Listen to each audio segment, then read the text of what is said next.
Hello, my name is Connor Helm, and today I'm going to present a history of cannabis in ancient India and ancient China.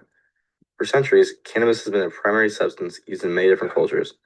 Many ancient cultures used cannabis for various uses, such as religious purposes, medical purposes, recreational purposes, and many others.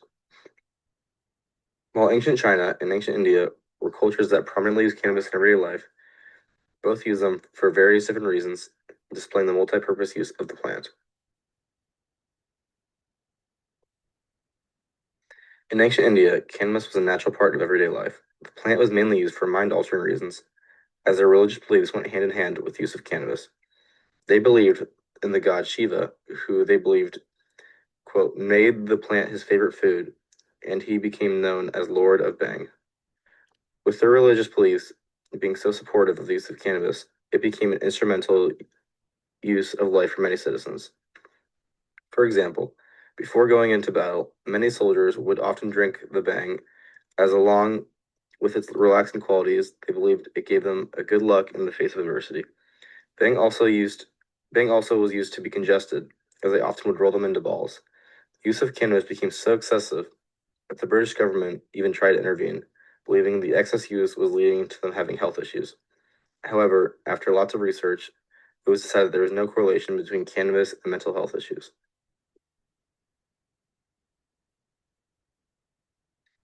Here is the text, the Atharva Veda. Cannabis was also very prevalent in the ancient text, the Atharva Veda. The text describes many plants, which today are believed to be referred to similar to cannabis due to the similar effects described in the text, as being used for religious and medical purposes. For example, a plant with healing properties is described as, quote, that is penetrated by the sweet fragrance of the healing bdellium. Diseases flee in every direction as antelopes and as the horses run. Whether obedilium thou comest from the Sindhu, or whether thou art derived from the sea, I have seized the qualities of both. That is that this person shall be exempt from harm. This passage displays how important medical plants were in society and their medical uses. Comparatively, ancient China also was a very prominent user of cannabis. However, their main uses for the plant differed from ancient India. The main use of cannabis in ancient China was to create hemp, which was a plant that had many different uses, besides using for mind-altering uses. For example, hemp was very durable, so it was helpful in creating many different fabrics, such as clothing and rope. Hemp was also extremely helpful in battle situations in ancient China. Quote, due to its strength and durability, Chinese archers made bowstrings from hemp. Because these hemp bowstrings were stronger than the enemy's bamboo ones, the Chinese arrows could fly further. Because of this great advantage, the ancient Chinese would massively grow hemp, which became known as the world's first war crop.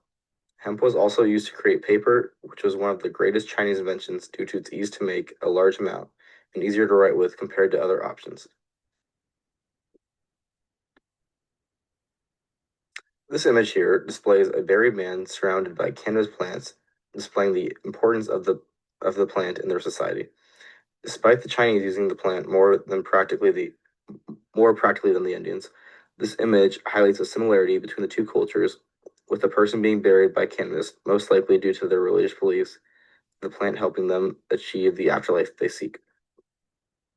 Overall, both cultures were fundamental in the evolution of the use of cannabis and display how crucial the plant was to each of their societies and their cultures. Despite each culture mainly using the plant for different reasons than the other, the vast differences in use each culture found for the plant highlights how crucial of a role the plant played in the evolution of global society.